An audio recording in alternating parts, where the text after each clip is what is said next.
Kanan, you want to say hello? Hello. I was in Nepal. Okay, yeah. My family is here. We met them over there. Oh, yes. Just say hello. Commissioner, how are you? Ambassador from say a couple of weeks. I think there's about 6 or 7 people. You guys want to say hello to video? Yeah. Nice. 21st Speech Unity competitions. That's an annual. 21 years. I think the oldest one must be maybe 40. To go up and down. Sure, I'll take you in video. Oh, really? You can say hello to everyone.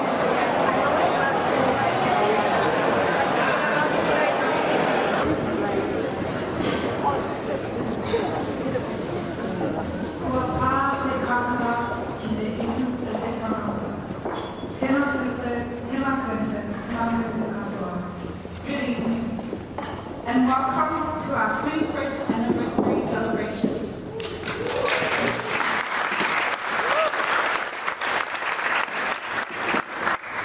For those guests who are observing Ramadan at this time, we will have a break of the fast, if hard, from 6:14.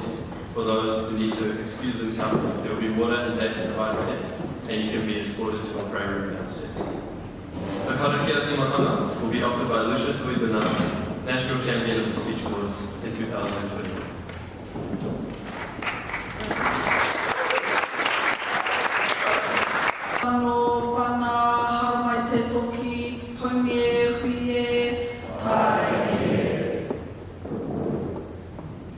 Speech Awards since 2021, when he represented Hetai Pukre. And this is Nisiola Kamatahi Fifita, and she's been a part of the Speech Awards since 2011 as part of the Baha'i community. We welcome each one of you here today as we gather to celebrate this major milestone for the Speech Awards. We welcome and thank the Honourable Jenny Anderson, Minister of Police, and the Honourable Priyanka Radhakrishnan, Minister for Diversity, Inclusion and Ethnic Communities, who are so generously hosting us in the seat of Parliament this evening. We also welcome Commissioner of Police Andrew Costa, Baha'i Representative Suzanne Ma, Human Rights Commissioner Ming Fu, distinguished members of the Diplomatic Corps, ambassadors, high commissioners and other representatives from over 20 nations. We welcome senior government officials, chief executive of agencies, community representatives, civil society organizations, previous national champions of the Race Unity Speech Awards, and youth representatives to our celebration. We welcome all my members of Parliament who have joined us this evening, the Race Unity Speech Awards regional coordinators who make the Speech Awards possible in 15 locations across the world. But most especially, we welcome 10 of the 21 regional representatives from last year's participation in the Race Unity Awards, and over 15 alumni from earlier years. You represent the 5,000 participants of this. None of us would be here tonight. We'd like to quickly go over some of the health and safety procedures. Should the fire alarm get of an earthquake, please drop cover and hold until it stops. Keep away from windows and other hazards, and remain inside the venue and await instructions from security. On arrival, you are issued a visitor's sticker. Please ensure it's clearly visible and do not remove it. The toilet facilities for the banquet hall are located in the far corner of the hall near the main entrance. All Parliament buildings are smoke-free. Guests are only welcome to smoke outside of the main gates. In terms of phones, please switch your phones into silent mode if you haven't done so already. And photos are permitted within this area, but not outside of this area that we are in now. There will be a bell that will ring at 6 o'clock and 6:52 this evening. We now invite Suzanne Manon, representing the National Governing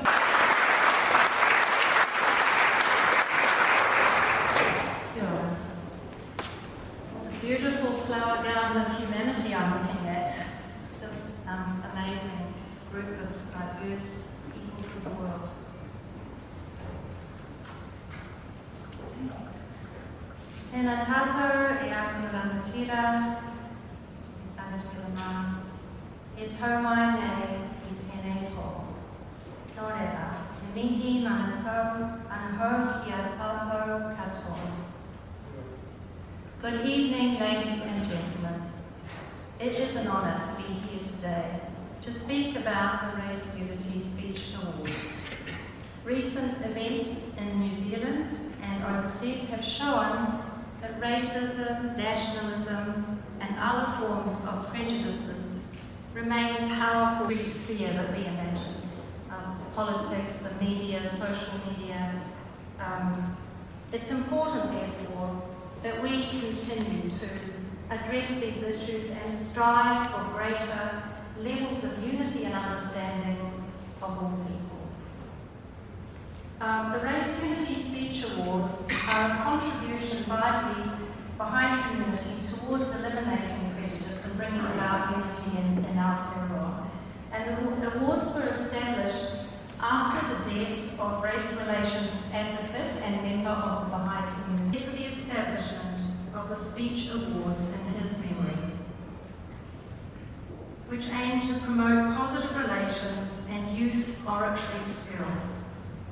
The Speech Awards are now almost nationwide and are organised by the New Zealand Baha'i community in support of Race Relations Day. Since 2008, they have been principally sponsored and supported by the New Zealand Police, as well as the Human Rights Commission, the Federation of Multicultural Councils, Manukau Institute for Ethnic Communities, Te Taura Whiri e Te Reo Māori, Speech New Zealand, the Hedi Moana Charitable Trust, and Studio Mark. The Speech Awards have been held for 22 years and have attracted over 2,000 students since 2001. The circle of influence is even greater when you consider the number of family members, friends and other students who've been touched by this kaupapa.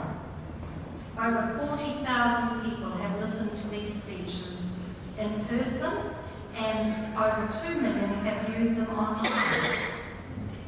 Over 900 police officers, academics, government officials and other people of influence have served as judges of the Speech Awards.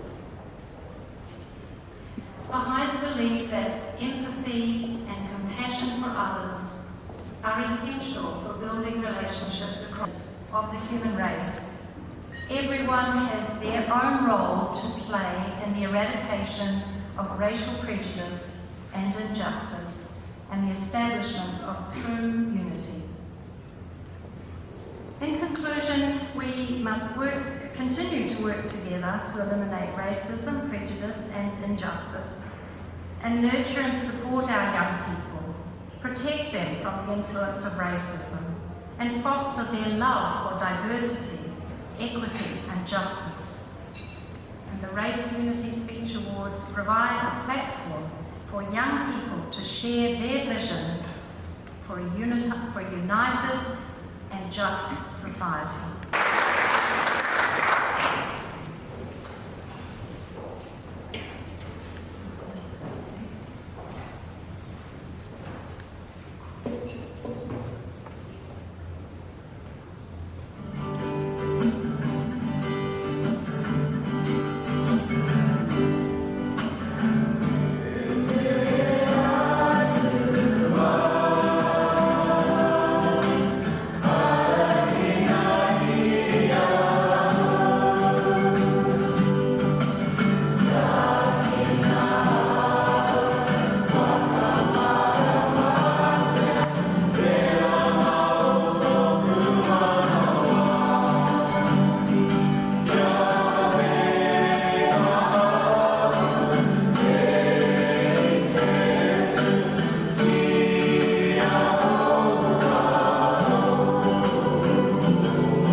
It's our pleasure to announce the breaking of the fast, also known as iftar time for this evening.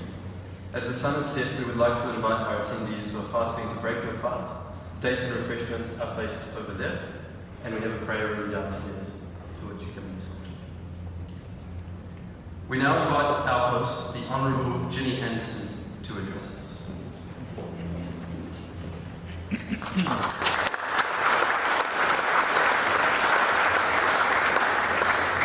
Ko te mihi tuatahi ka te atua nana nei ngā mea katoa. Ko te mihi tuaroa ki te whare e tū nei i tēnā. Apa te hono tātai hono ki te hono mate ki te hono mate. Apa te hono tātai hono ki te hono ora ki te hono ora. Nō reira, e mihi mahana kia koutou te hono ora. Tēnā koutou, hui hui mai tātou katoa. It is a pleasure to be here tonight, and I would like to welcome you all to Parliament for this very special occasion. I'd like to acknowledge a few people. First of all, my co-host, the Crown Co-Writer Krishna. It's a pleasure to be able to host this with you tonight. My fellow colleague who arrived in this place with me back in 2017. It's nice to be here with you tonight. I'd also like to acknowledge Commissioner Costa, also the other members of Parliament who have come along tonight, and Huti Watson from the Baha'i community. It's really great to have everybody here tonight on this occasion. These awards have a long-standing and proud history, and I'm really proud to be part of that history, thinking about whether it was the role of the police to be involved in something such as this. And I would like to acknowledge my colleagues back then, who are now Deputy Commissioner Wally Hoimaha, and now for the last 21 years, from years 11 to 13, across 14 different regions, and to be able to come and speak on some pretty heavy issues that are close to their hearts. The awards have grown over the years to have more mana, and as students who have been a participant in these competitions have gone on to do some amazing things. Law, government, medicine, science.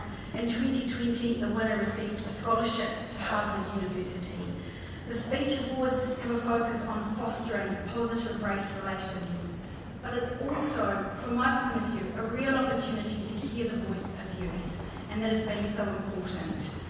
As a Member of Parliament, I know what it's like to get up in front of a crowd and speak to people about things that you're passionate about, and that's one of the things that's always captured my heart when either being a judge or watching the speeches. I've seen young people speak straight from the heart about issues that have directly affected them, their identity, their culture, their background, how they're perceived. Some of those have been really blunt and, what's the word, I guess, there's been no's and ears and braces, and sometimes I think that's the place to have these conversations is from young people. I vividly remember one speech where someone described racism as a fear of the unknown. And that's always stuck with me because I think that makes sense to me. So I would like to think that for 21 years, these speeches have worked to break down those barriers, those unknowns, to break down those stereotypes, and to make the unknown familiar, and to enable us to understand each other a little bit better. And I see that this is a fantastic tool to keep doing that. As a government, we know that across communities in New Zealand, we've seen greater social cohesion and closer community connections help people feel safe and feel welcome, feel part of the country that we are. The Race Unity speeches play a vital role in this regard, and they directly contribute to addressing racism and discrimination by encouraging social cohesion and also promoting youth leadership. In celebrating 21 years of this event, I would like to congratulate everyone who's been involved over the years. I sincerely hope that police ministers of the future will stand before similar audiences to lend their ongoing commitment and support to such a wonderful cause, to such a great movement. Let's not stop, let's keep going. Nō reira, tēnā koutou, tēnā koutou, tēnā tātou koutou.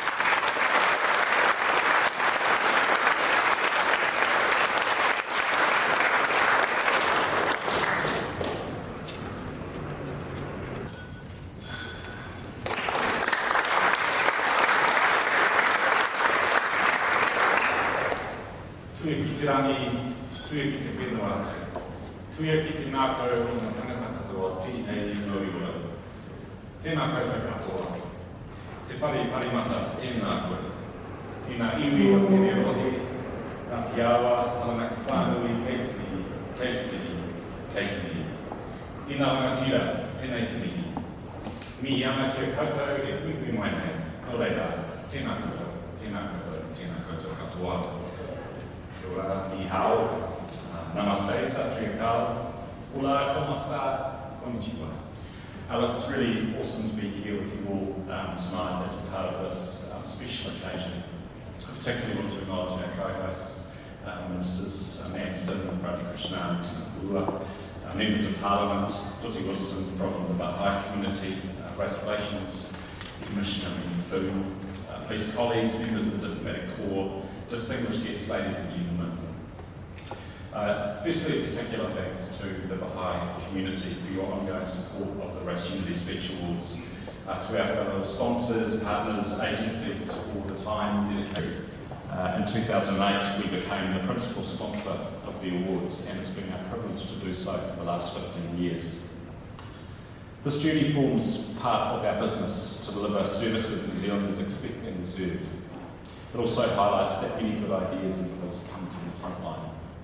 So I want to take this opportunity to thank Deputy Commissioner Omaha and Superintendent Naidu for your leadership and ongoing advocacy and contribution to these awards and more generally in our communities. Your commitment is outstanding. It may be seen as somewhat usual for a police agency to sponsor an event like this, but that we do underscores that New Zealand Police likes to do things a little differently. In 2005, we became the first government agency and remain one of the few still to have an ethnic strategy. We subsequently developed world-leading programs to work with our diverse communities, including the first uniform protocols to include the operational hijab and turban, multi-faith prayer rooms, and programs to address crime and victimisation in a holistic manner, such as with Gandhi Nivas, early intervention family harm program, and Te Pai Oranga.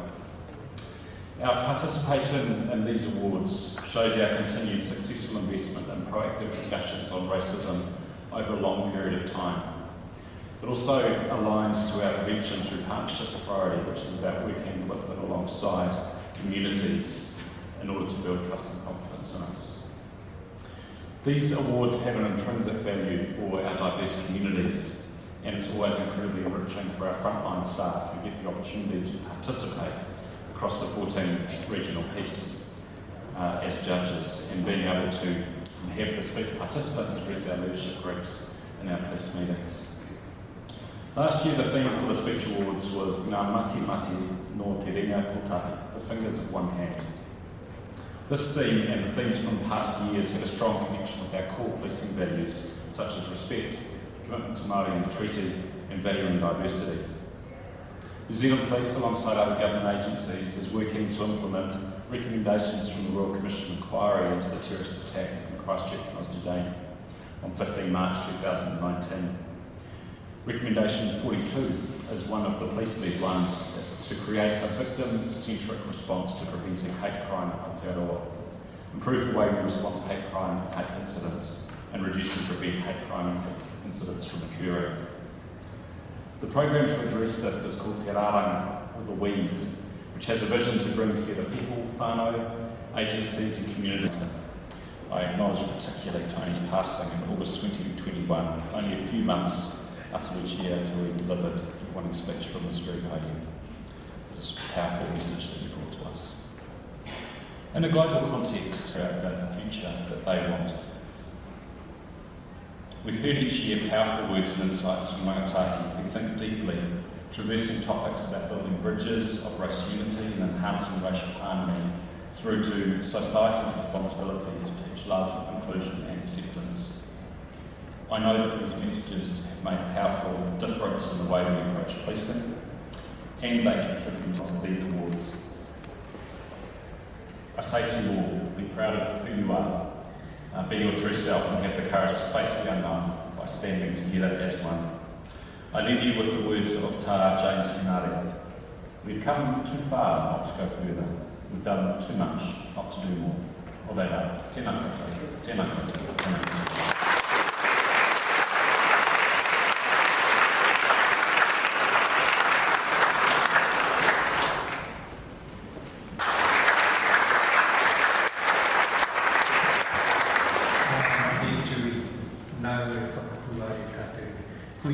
karakia. E pai te karakia nā te mea no te tai awhiti, no RUSA waka tēnā. I just acknowledging Tui for your karakia because it came from the Eastern region. The Eastern region being Moroka. And secondly, o wāti ki a tātou ko whakawhaiti nei. Acknowledge all the distinguished guests. You are all important. You all have mana.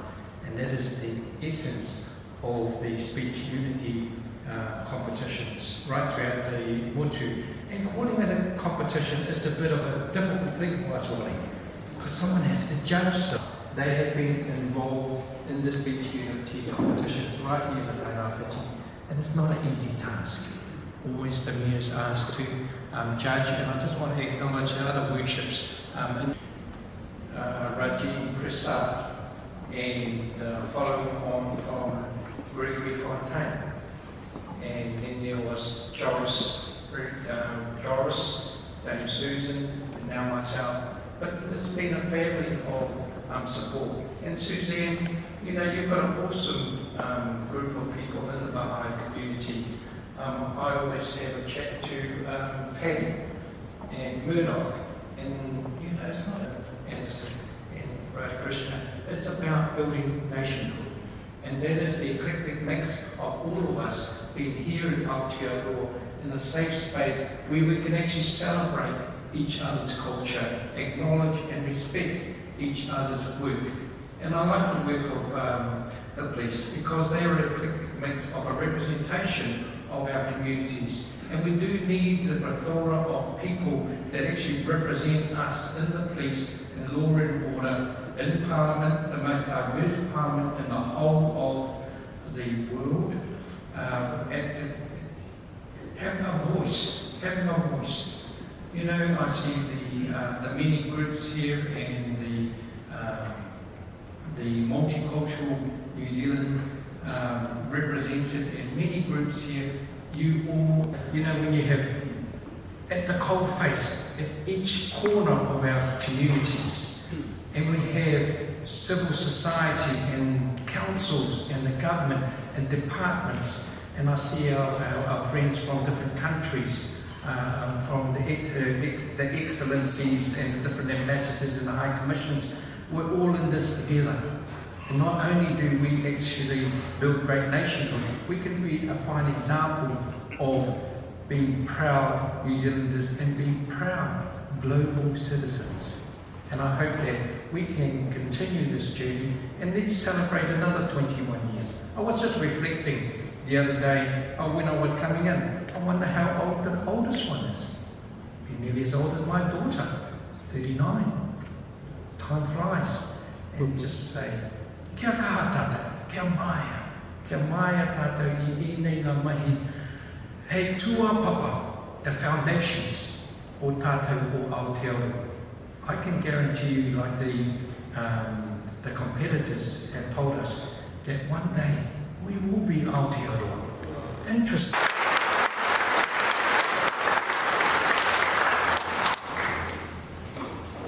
Their experiences and reflections, and the contribution they have made to bring about change in Aotearoa.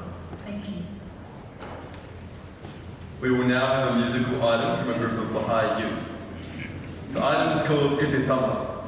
It expresses the desire from the Baha'i prophet, Baha'u'llah, that we all possess pure, kindly, and radiant hearts.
Our next speaker is our co-host, the Honourable Priyanka Balakrishna, Minister for Diversity, Inclusion and Ethnic Communities. The Minister has been a strong supporter of the Speech Awards over the years and has joined our national's weekend several times. Thank you.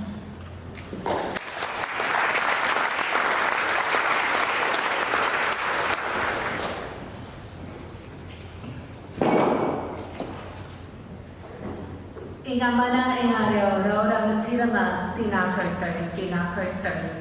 pata katoa. Welcome to the New Zealand Parliament, welcome to your Parliament. Can I also acknowledge my co-host, my friend and colleague, Jenny Anderson. We were both saying as we walked into the hall this evening that we've both been to a number of speech awards over the years and we've both been judges as well. And it's lovely to co-host this event with you, Jenny. Can I also begin by thanking and acknowledging the New Zealand Baha'i community. It's great to see all of you here in Parliament. Can I acknowledge the tireless work that you've all put in over a number of years to support our rangatahi and to ensure that they have the platform that you have provided for them to talk about these incredibly important issues. Can I also acknowledge the Baha'i Youth Group for the wonderful singing that we've heard today as well. I'd also like to acknowledge the Commissioner of Police, Andy Costa, Race Relations Commissioner, Lee Froome. I would also actually like to thank the rest of Police, Deputy Commissioner Wally Homaha and Superintendent Rakesh Naidu as well, and everyone else here who has supported the Speech Awards year round. Judging was always an incredibly difficult task, I have to say, and I want to acknowledge rangatahi who have spoken over the years, incredibly articulate, eloquent, and it's great to see that, to see so many young people from different walks of life, different backgrounds, coming together to speak about something that they are passionate about. And the speeches have been excellent, thoughtful, well-crafted, structured, poetic, even on many occasions, where they've outlined their vision of what we need to do collectively. We have to stand and build a business case to address it. It's always straight to the point. What do we need to do? Sometimes it has been about the individual actions that we need to take, and oftentimes it's been a mix of that and the collective action that we need to take together. There have been points made about representation and the importance of representation and visibility at various levels of decision making, and decision makers who get it, who understand that we take at every level that will contribute to it. There have been themes around changing government policies and legislation, the need for dialogue and action, and the fact that we all have a role to play. Because we are an incredibly diverse nation, whether we look at the fact that we have over 213 ethnicities represented across Aotearoa New Zealand. We collectively speak over 170 different languages, belong to many different faith communities or not at all, have different abilities and disabilities as well. And for us, for that diversity to thrive, we need to continue to break down the barriers that seek to separate us and to foster that understanding that Jenny talked about as well, so that we don't have anymore the fear of the unknown, and we understand where we're coming from and why we do certain things the way we do them as well. And as the Minister for Diversity, Inclusion and Ethnic Communities, I'm proud to say that the kaupapa of the recently, I can't say new anymore, but the recently established Ministry for Ethnic Communities is similar as well. If you look at the priorities of the ministry, whether it's about valuing diversity and taking steps to be inclusive, to build an inclusive society, whether it's about addressing the economic barriers that so many of us face, and particularly around employment, whether it's ensuring that governments... I know many of you in the audience today, and you wear many different hats to contribute to the cohesion that we all want to build across Aotearoa. So can I thank you for all the different ways in which you have and continue to contribute to this work, and to thank once again everyone who has for many years organised the Speech Awards and the event that we are all here to celebrate today. So thank you once again, Norela, tina koutou, tēnā tātou katoa. And I believe we move into the panel discussion. Do you want me to just... Go.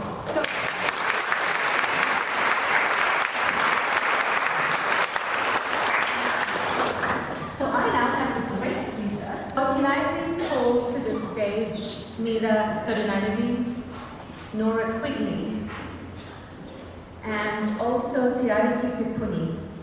And as you come to the stage, I'll say a little bit about each of you. Mira has just completed her conjoint Bachelor of Law and Commerce degree and is a graduate at PwC Legal in Auckland and was a national finalist in 2016. She has maintained a connection with the Race Unity Speech Awards over the years, including undertaking the role of Chief Judge of the Race Unity Speech Awards Lower North Island Heats last year. Where are you? Feel free, I'll be here. And Nora is currently doing a Bachelor of Global Studies with a minor in Human Rights and a Bachelor of Arts in Philosophy and Politics. Tiariki is extremely passionate about creating genuinely equitable access to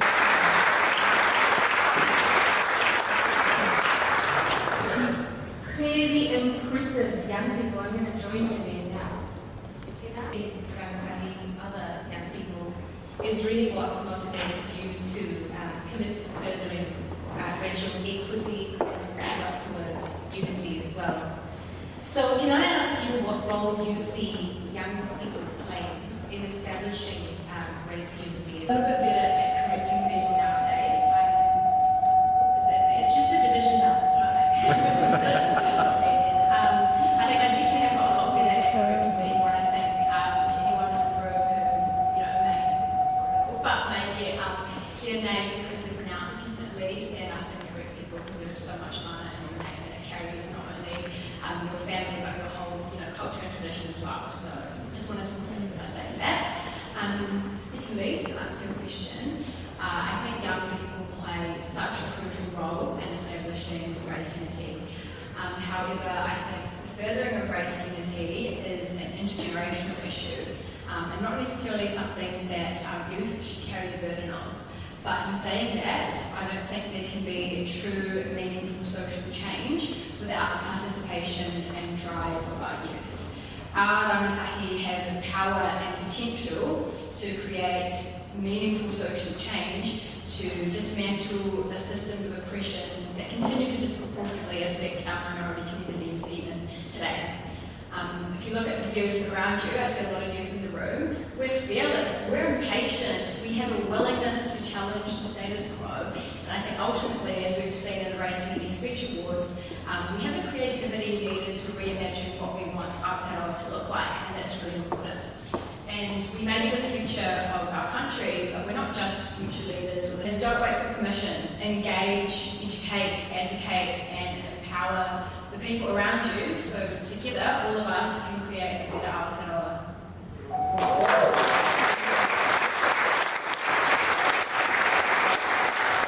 Very good, and thank you for correcting me. Someone who's first at your passion in terms of creating equitable access to opportunities. And I'm just keen to hear a little bit from you about what you see in the future, or what you hold the future to be. So if we were to look towards 2040 and race relations then, we would then also be marking 200 years since the signing of Te Tiriti o Waitangi. What are you hoping to see in the year 2040? Kia ora. That's a good question. In terms of, I guess, firstly from a tangata whiu perspective, what we're trying to achieve is that bicultural structure systems and our governance systems in Aotearoa. And I think on the back end of that, we have been able to foster multiculturalism. I think, from my perspective, the goal is bicultural systems within our governance, within private sector as well. And from that, we allow diversity to really thrive within our community. So, let's throw me off a little bit. But on what Myra was saying, I think this generation in particular, when you think about social change that happens, I like to think of it as momentum shifts. I know they're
Nora, you out of all of our speakers here today, I believe you are the most recent, or you've spoken most recently in the awards. Can you tell us a little bit about the impact that being part of the Race Unity Awards program has had on your life? Yeah, I think, not to be cliche, but Race Unity Aotearoa and everything that they continue to stand for had made a transformational difference in my life. So coming into this space, I was always aware of people mocking me or making fun of something that's really close to my heart. And I think what I found was not only youth voice being finally recognised, but celebrated and acknowledged in a way that I hadn't seen before. I stepped foot into marae. It also allowed my mum to open up about the troubles for the first time and kind of gave her the strength and courage to talk about that. And so it changed the conversations around my dinner table, and through equipping me to hold others accountable, change my friends' perspectives as well. And so, yeah, definitely coming away from the speech awards, I still have a fear of public speaking, but it's something I enjoy a little bit more. And so, yeah, I think while my intentions might have been somewhat questionable at the time, it was definitely one of the best decisions I could have made.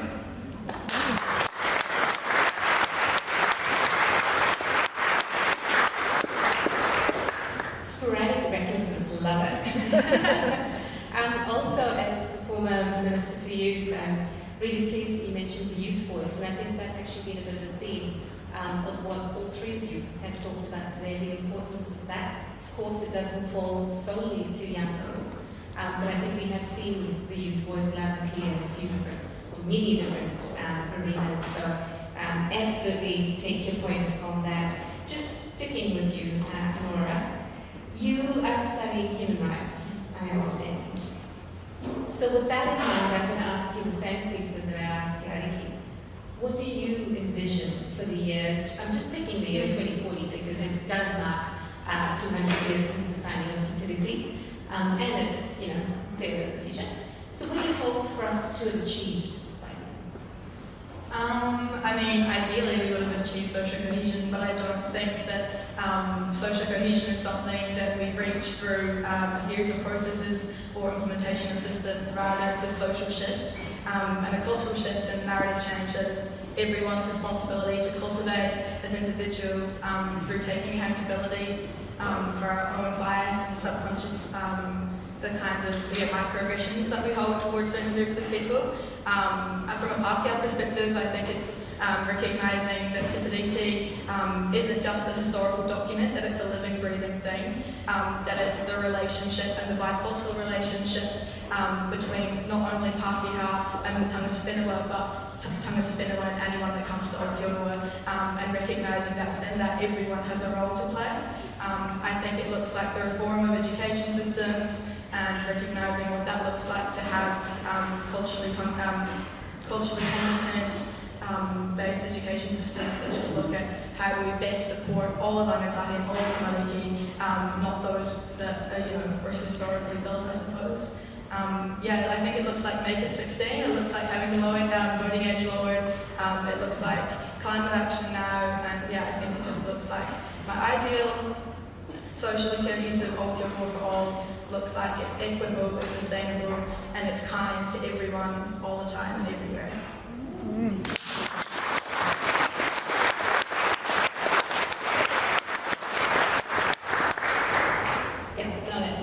That's an awesome vision. A little bit of a plug here, since we've got a hall full of people who are in a captive audience. Anyone who is interested in looking a little bit further into social cohesion and what different sectors could do, actions or steps that different sectors, different groups can take, there is all that material from the Social Cohesion Work Programme that you find on the ESD website. So absolutely is a collective responsibility. And there are steps that all of us can take, whether it's individuals or parts of different groups and sectors. But the thing is, all of that work, the people who input into it, it's all just going to stay on the website if we don't use it as well. Hence the plug over. Myra, I understand that you've been involved quite a bit in both the not-for-profit sector and particularly in the social justice space. And I was really interested in that because largely that's where I come from as well, prior to entering Parliament. I was just wondering, based on your experience in those sectors, if you had to identify a couple of tangible steps that we can take that would take us as a society further towards dismantling racial prejudice and injustice, what would they be? Dismantle racial prejudice ultimately. I guess firstly at a more individual level, don't underestimate the importance, as Maura said, of challenging and examining your own internalized and interpersonal biases. Our voices might be loud, but our silence will be even louder if we don't stand up to discriminatory behaviour or racism when we see it happening. And I think that involves a certain level of challenging our own biases and also obviously the courage needed to stand up to it when you see it happening. On a more practical level, I think we can contribute to the National Action Plan Against Racism that our government is committed to developing. It is election year as well, so I would hope and expect in the future government would also be committed to developing too. And yeah, so that's, I think, there are stages of public consultation and public engagement. So if that's not on your radar already, that's, I think, a tangible contribution you can make to furthering racial unity in Aotearoa.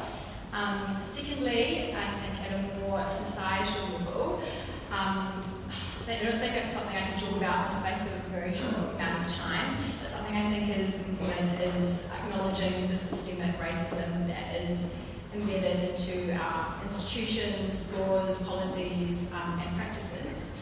And something that I think is important is decolonising a lot of our systems. If you want to chat to me about specific examples of what I think we can do, have a chat to me after. In this short amount of time, I think there are inequities in things like healthcare, education, disproportionate representation of our tangas whenua and our criminal justice system, which need to be tackled. And we need to acknowledge those systemic inequities. And I think the fact of the matter is we are living in a colonial system created by and for Pākehā. And what this ultimately means is that our minority communities are not well served by the system that we're currently living in. And we're making great steps towards that, but there's a lot to be done still. And I think, first and foremost, sitting in the heart of government, I think this is quite fitting, but keep our institutions accountable for any inactions or actions that may perpetrate racism or discriminatory behaviour. Yeah. Thank you. Thank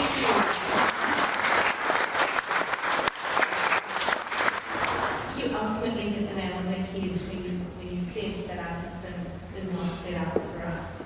That is so true. That was in fact the reflection of one member of the social cohesion, one in a group, who basically said this. I'm actually going to throw it to you guys. So if you had one last burning thing that you felt you wanted to say in your contributions that you didn't, now is your chance, and we're going to start with you, Te Ariki.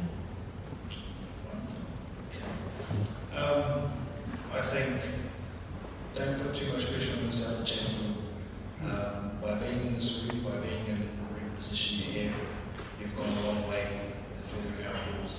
It's that idea of mosquitoes are more dangerous than elephants. If you create a space where social change can fester, then you're doing a huge thing for people. So.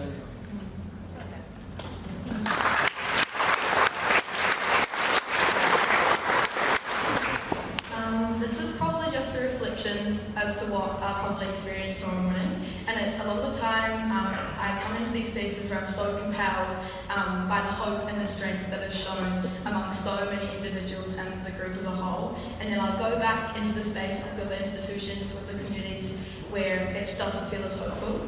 And I think it's just about recognising that a lot of the time when you're having conversations that feel slightly marginal, that they feel as though the person isn't responding or that they're not going to change their ideology, it's always important to recognise that there's going to be, it's that wall of ignorance, and a lot of the time it's the fear that they have of creating change, the fear that they have of being misunderstood or ostracised. And so what I've tried to do intentionally over the past a few years, but specifically since I was a part of the speech awards, was to invite people out for coffee if I feel as though they have microaggressions or bias that just aren't okay. Don't try and be, well, obviously there's a level of anger that we need to have, but in terms of accountability, it's more so about creating meaningful, transformational relationships. Not trying to be just transactional about getting them from A to B, but rather about allowing them to transform their own bias in the process.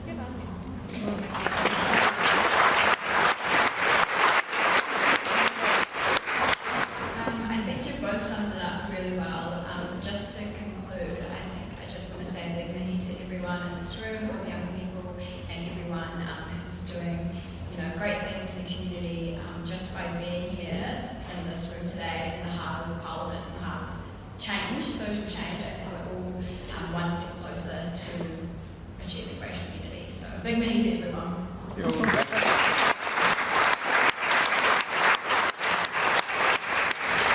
Can I just thank the three of you for being part of this panel? I really enjoyed chatting with you, and I'm sure the audience has enjoyed hearing from you as well. And thank you for the work that you're all doing as well. I thought I'd just end with this whakatauki.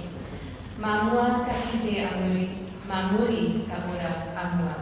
Those who lead give sight to those who follow. Those who follow give life to those who lead. Thank you all so much.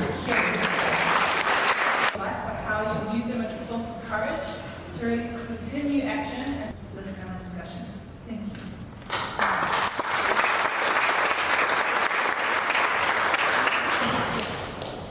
To commemorate this important anniversary, a 44-page publication has been created to bring the Speech Awards to life with the stories of 21 national champions and other alumni.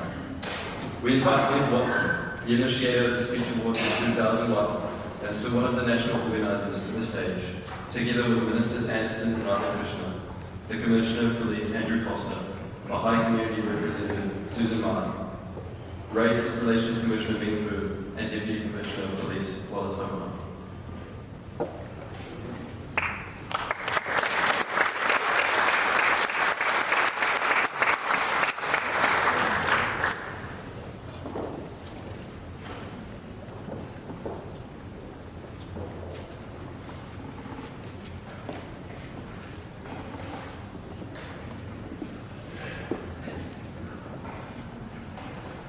Kia ora. The publication that Mish was referring to is the one that some of you might have picked up over my name. It's called Speaking for Unity, reflecting on 21 years of the Race Unity Speech Awards. This publication highlights the 21 national champions who we have had so far. Some other alumni who have done some amazing work out of the community, as we've heard from our three panelists. And also gives well-deserved acknowledgement to our sponsors, our partners and supporters. When we first decided to create this publication, impacted on your lives, we were able to track down 19 of the 21 national champions. And all 19, to my joy, expressed their pleasure at being contacted and their willingness to contribute to the publication. The contributions they sent in were truly humbling. Contributions that clearly demonstrated that participating in this initiative had a huge impact in their lives, and that for many of them, that impact is ongoing. They used phrases such as these. It shaped me profoundly. It made me realise I had a role to play. I felt re-engaged, hopeful and inspired. Anything centred on me. It helped me recognise my power. It was life-changing. And it was one of the most mentally and emotionally transformative experiences of my life. This is what they said. Some of those comments were made by speakers, the very first recipients, except it didn't work out that way, of this publication, to be the very partners and supporters who have been with us from the very beginning. New Zealand Police, Human Rights Commission, and of course the Baha'i community. So we would like to present To each of you, a special copy of our publication.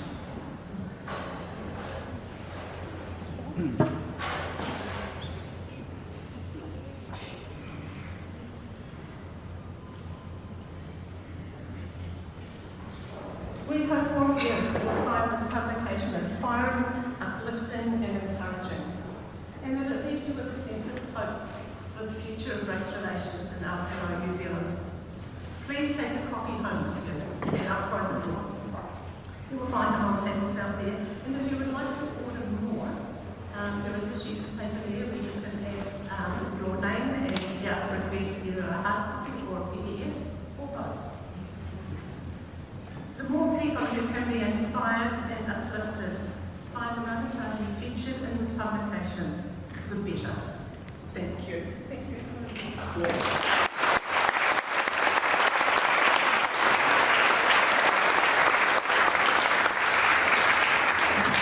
We're not going to cut the cake.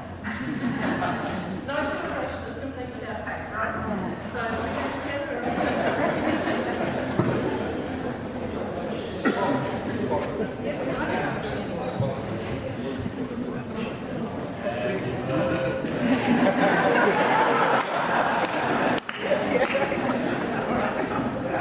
there was supposed to be a nice...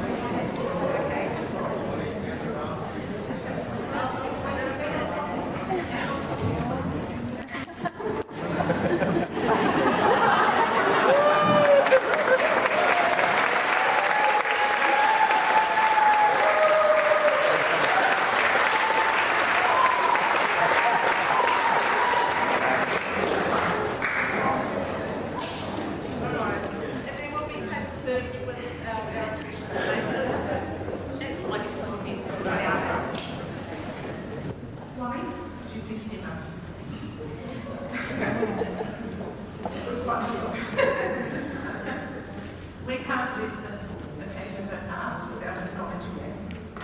It was under Ronnie's watch that the agreement was signed between the New Zealand Police and the New Zealand Malay community for 5 years of financial recovery support for race unity speech awards. That was the beginning of a relationship that is now 15 years old. It continues to be a strong collaborative relationship, and it's one that adds mana and credibility to the speech awards, and for that we are very, very grateful. Wally has also been the chief judge of the speech awards since 2009, but we have recently become aware, and this turned out not to be quite true, that he is due to retire from police next year.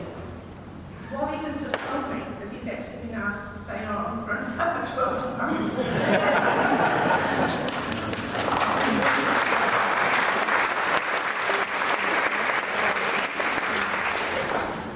So we wanted to mark honour and our pleasure to present you.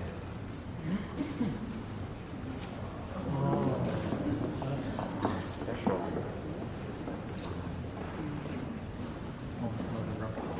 That's inside. Something inside. Oh, beautiful.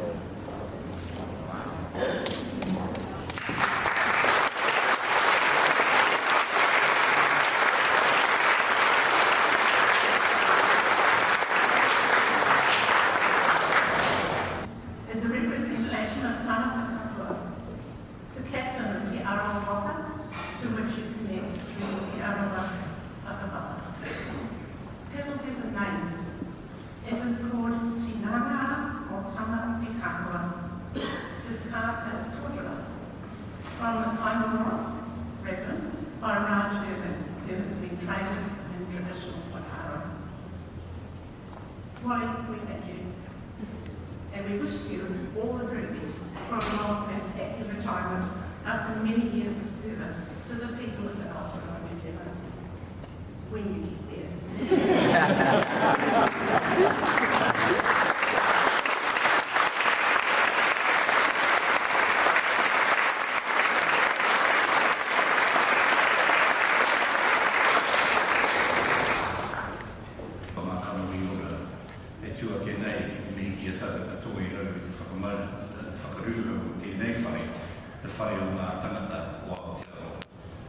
tēnā tātou, kia ora katoa. And thank you, Dave. And I truly just overwhelmed and certainly didn't expect that for you to think about my whakapapa and te aroha. And my timely relations will be sitting there saying, where is the Hirakawa on their boy as well. But however, that's where my tūranga waiwai is, where my feet are planted, and only right that it should be acknowledged in that way. And I really thank you. What a privilege it has been to be a part of the Race Unity Speech Awards over many, many years. And of course, I do recall that conversation when we met to discuss the support for the Race Unity Speech Awards, and also supporting our rangatahi inside the secondary schools to be able to come out and express themselves in the best way that they knew how. And of course, there was a little bit of, I guess, one side of me was leaning towards that because in my former life, before I joined the police, I was a school teacher. So I had a passion for teaching back in those days. And tonight when I listened to the speeches being delivered, I thought, Rakesh, this is one night where you should have written me a speech.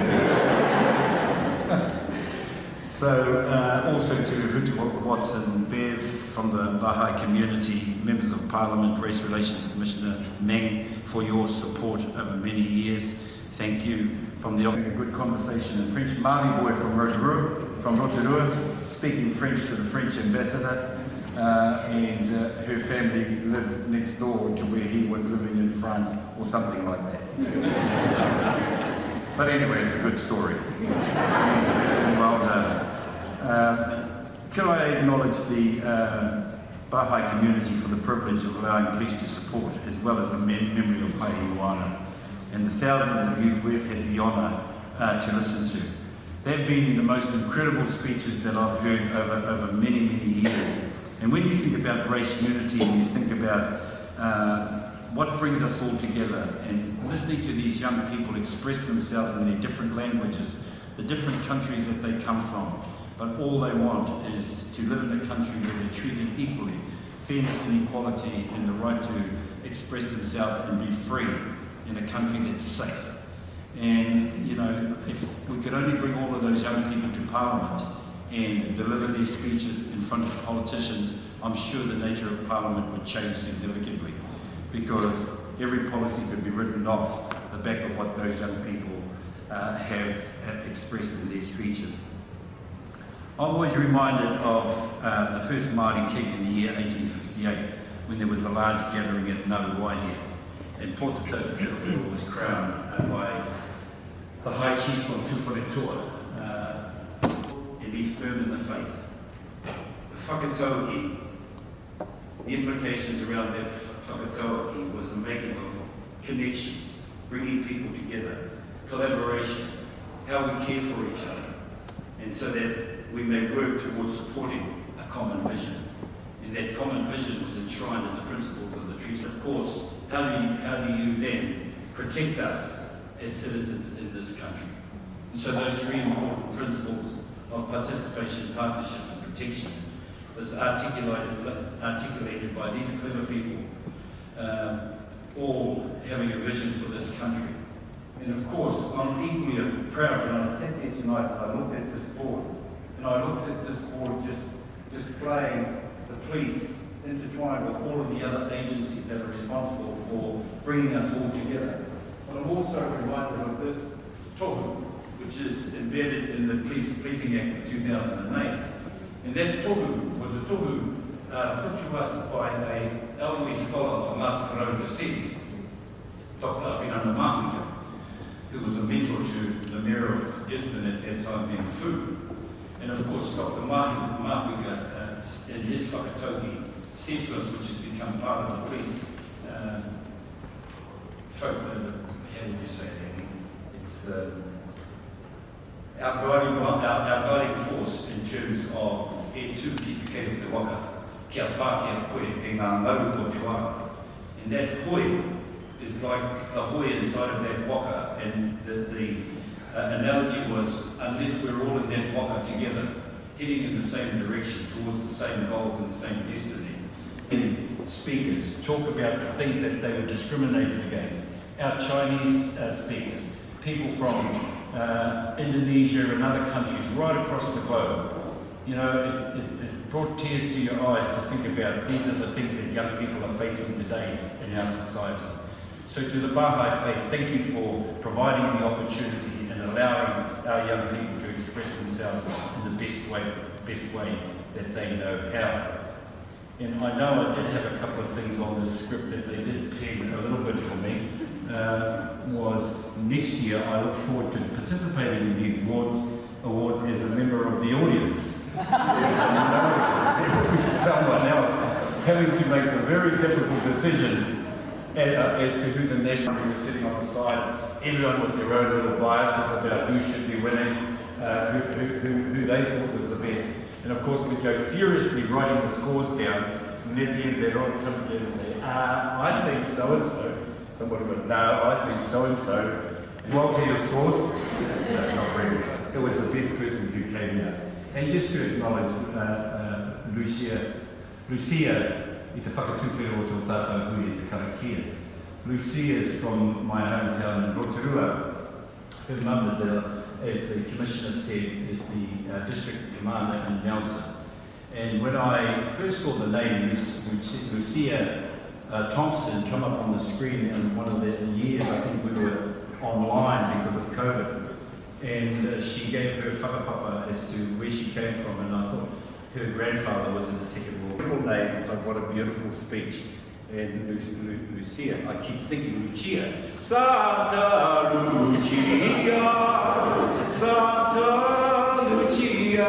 And that's what my uncle Howard Morrison used to sing. So on that note, ladies and gentlemen, thank you for the opportunity to be here tonight, and thank you for the precious time and Morena Tēnā koutou, kia ora tātou.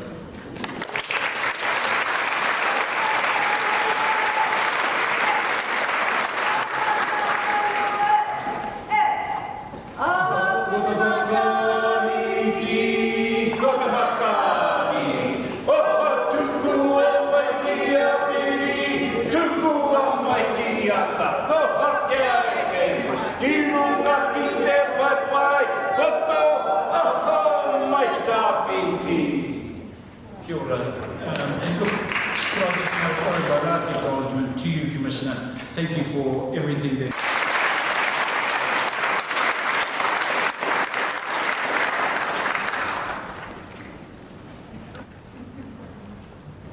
I'm going to be great, and it's a great woman, right?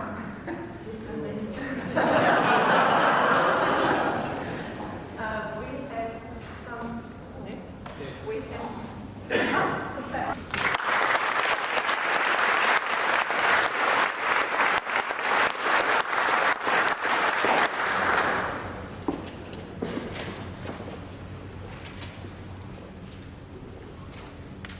Thank you, everyone. We'd like to offer a special thanks to our two hosting ministers, our speakers, the panelists, the organising team for this event, Rakesh, Yumi, Kana, and Rabia from New Zealand Police, and Bev, Patty, Lynn, and Sandra from the Baha'i community. Polly for taking care of our audio-visual needs, Eva for photography, and Icon for the venue and delicious food that we're about to provide. Kokopiana Iwine. Dear friends, families, representatives, courageous leaders, this brings us to the end of our program. And after a blessing for our kai, we invite you to enjoy the refreshments, while the talented musicians from the Virtuoso group provide background music. On behalf of Namishanai, it has been a pleasure being an MC